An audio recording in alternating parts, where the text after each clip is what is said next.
What's up, guys? Jeremy here, All Things Man. Today I wanted to go over something that I've heard quite a bit, the difference in Porro Prism versus Roof Prism binoculars and why you should pick one or the other. Alright, old school, you think of your dad's binoculars, you're thinking Porro Prism. They're big as hell, heavy, but they work good. These are some Steiner Law Enforcements right here. Pretty top of the line. I'm guessing about 500 bucks now. I think they were 800 back then. It's a 10 by 50, so you're getting 10 times magnification, 50 millimeter range. The good thing about the Porro Prism is it's a lot easier to make, so you can get a better quality binocular for a cheaper price. So these have auto focusing, so you can pretty much just look up there. Once you get them focused in, it's an infinite focus. You don't have to keep adjusting it.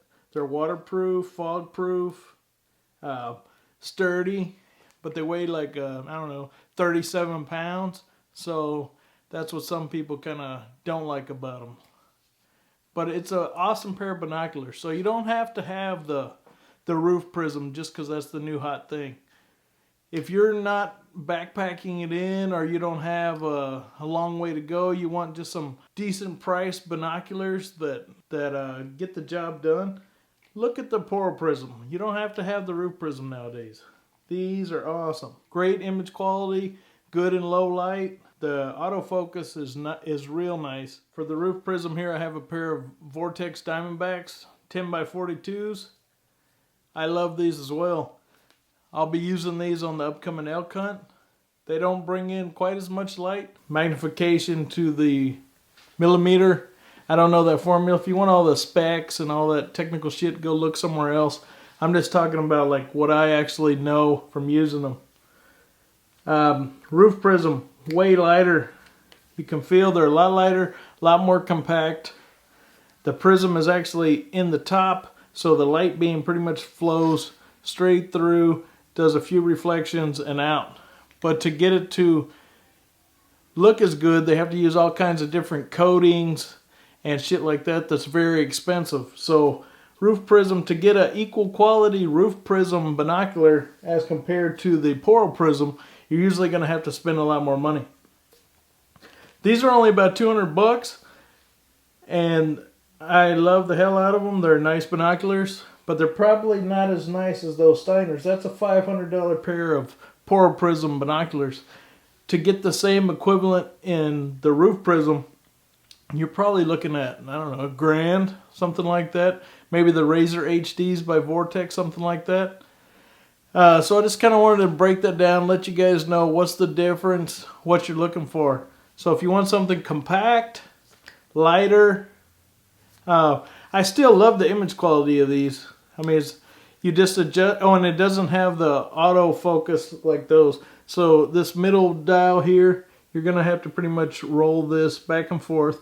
It's no big deal. When you got it in your hand, your middle finger will lay right on there, and you can roll back and forth and get a good focus. It's not a big deal. But that is a cool feature on the other one, is you pretty much always are in focus. And with the extra weight, even though you don't want to tote that around, it makes it easier to hold it up there. The lighter something is, and depending on the steadiness of your hand, you could be all over the place. If you're looking all the way on a different mountainside, trying to find an elk or something like that, you need this thing sturdy. The Vortex does make adapters where you can hook this onto a tripod. I'm guessing the Steiners maybe do. I've never actually looked into it, so I don't know. But that's something to look at as well. So the Vortex, this is a roof prism, straight through. Porro Prism, the big fat ones like your grandpa had. Easier to make, high quality for cheaper price. Lighter weight, more trendy. You don't look like an old fart out here with these. So it's up to you. Still, two great pair of binoculars. Different price points. These are probably the best binoculars I have, but I don't want to tote this around most of the time. If I'm just going to my deer stand and I'm sitting there, definitely taking these.